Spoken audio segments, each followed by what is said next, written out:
Jason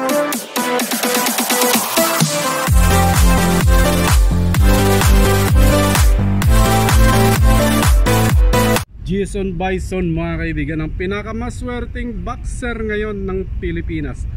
Alam niyo kung bakit? Tahimik lang siya mga kaibigan, walang kaangas-angas, walang katalak-talak, pero siya ang magiging challenger mga kaibigan, unified challenger sa bantamweight division mga kapatid, laban kay David Collazo mga kaibigan. Well, kapag sunerte ka nga naman, wala kang kaangas-angas, pero ikaw ang may chance, di ba? So, totoo ang sabi mga kaibigan, kung sino yung mga mapagkumbaba, sila pa yung tinataas, di ba? Samantalang yung napakaangas, napakalakas,